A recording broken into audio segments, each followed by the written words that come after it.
Hey guys, what's up? Shin0555 here, back with another video, and today I want to talk about the whole Nintendo Yuzu situation.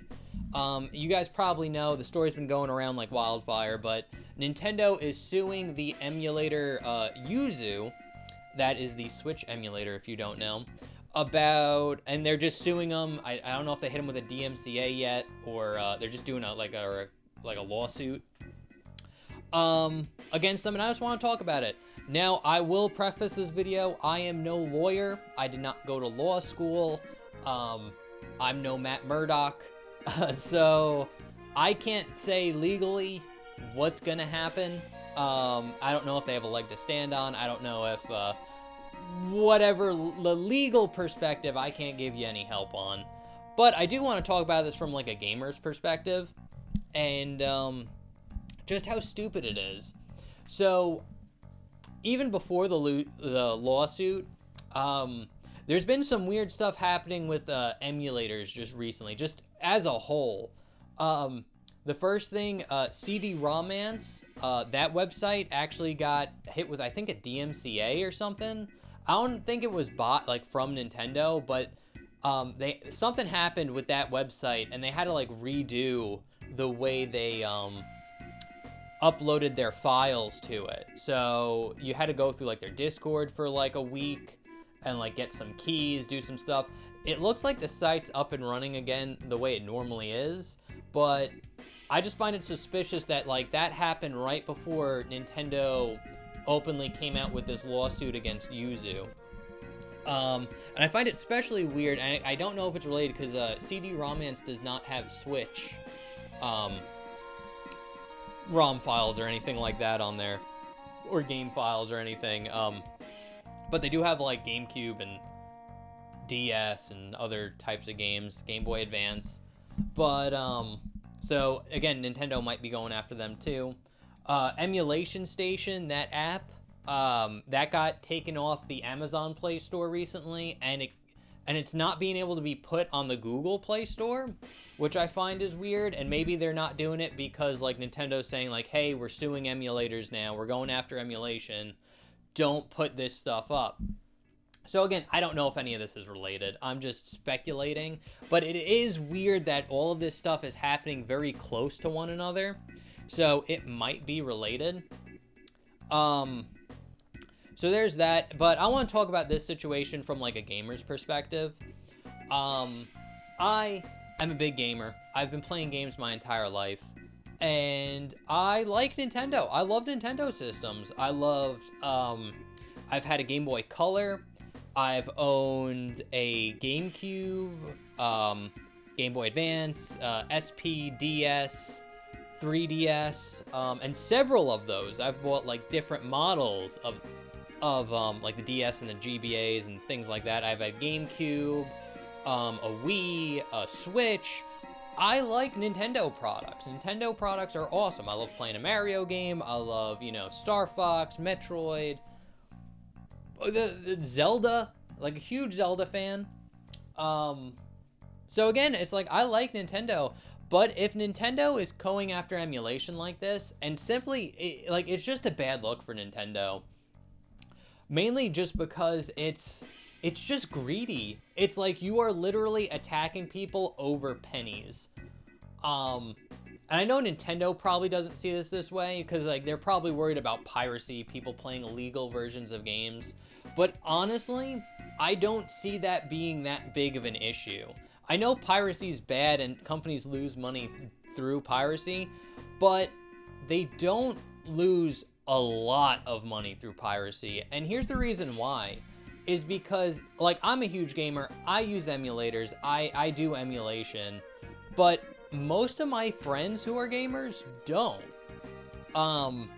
They don't know how to download emulators, they don't know how to install them, they don't know where to get the game files, they don't know, and that's common with, like, the average gamer. Like, the average person just wants to go to the store, buy a console, get a game with the console, put it in, and plug it into their TV and play it.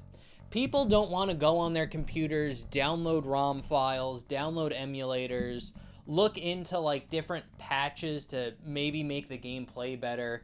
Like, it's actual work. And, like, I enjoy tinkering with, like, emulators and, like, things like that to get them to work.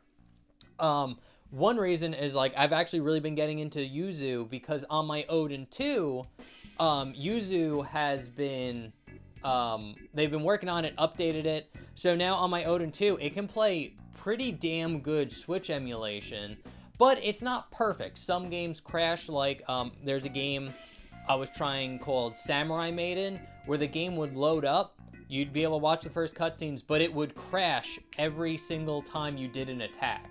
The game would just fucking freeze when you hit the attack button, which was funny because you could, like, roll, you could run around, but when you attack, the game froze. So I was playing around with it, trying to download some drivers, some things like that, really, like, going into it, really trying to... I'm getting in a Digimon battle. Really trying to get the game to work and tinker with it, change settings, things like that. But, like, that's kind of the fun of emulation, and that's why I like it.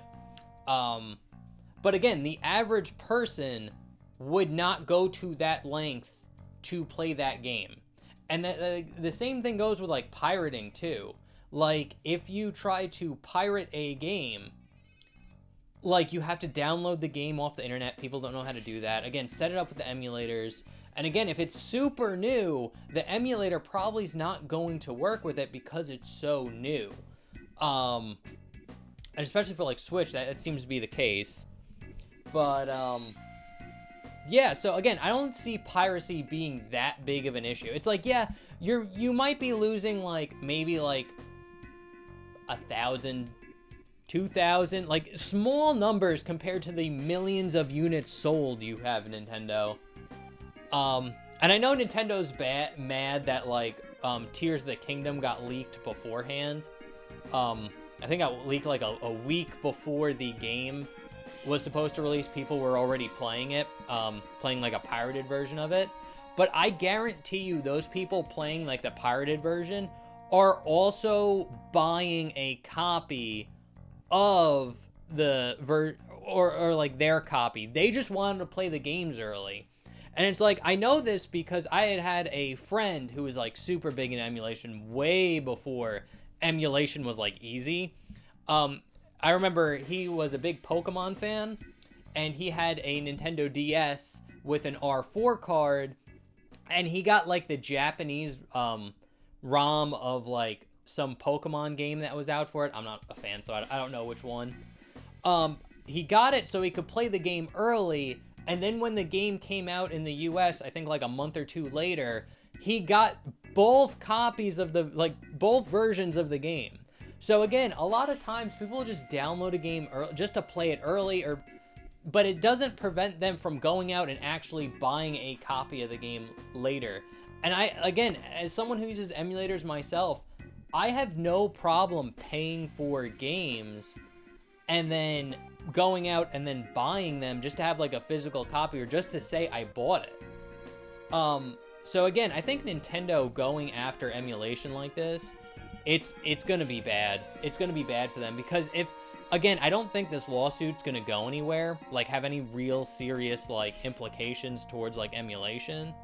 But if it does, say in some weird bad future where we didn't destroy the fucking Robotnik's generator and we go in the bad timeline, and this lawsuit causes, like, emulation websites to go down left and right, stopping all emulators being made and sites taking down their, like, game files and things like that, I will never buy another Nintendo product ever again.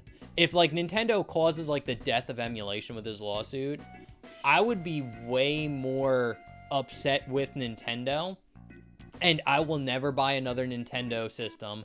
I will never buy another Nintendo game.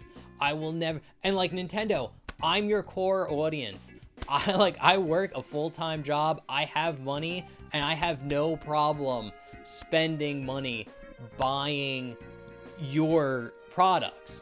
Like, I just bought an OLED Switch because my original Switch that I got on day one, its fan was starting to go, and it was starting to make, like, loud noises and, like, not work right. So I had no problem going to GameStop and buying an OLED Switch. Just right, like, literally like the next day when I found out my Switch wasn't working right. Went out, bought a new one. But now, again, if you attack emulation, I will never buy another product from you ever again. I don't care what game you make. I don't care what Zelda game. I don't care what Mario game. I don't care. Because if you do this, and it's simply because you're greedy. Like, you feel like you're losing all of this money when you're, in reality, you're really not. And it's just like, you still, like, Breath of the Wild and, like, Tears of the Kingdom were record-setting games. Like, some of the best-selling games of all time. And it's just like, it's still not enough for you. And it's just like, so we're going to go after all emulation. How dare you play your games the way you want to play them? You can't do that. You need to buy the game again when we feel we should resell it to you. And again, it's just a fucking greedy, bad look, Nintendo. So yeah, that's pretty much it. Those are pretty much all my thoughts. My, like, stream of consciousness of just spewing it into a mic. Anyway, guys, let me know what you think. Let me know how you feel about Nintendo suing Yuzu and what that might mean for, like, future things with, like, emulation and things like that. So let me know, guys. Thank you so much for watching. I hope you enjoyed. Remember to like, comment, subscribe. Leave your thoughts down in the comments below, and I will see you in the next one. Okay, thanks. Bye. Later.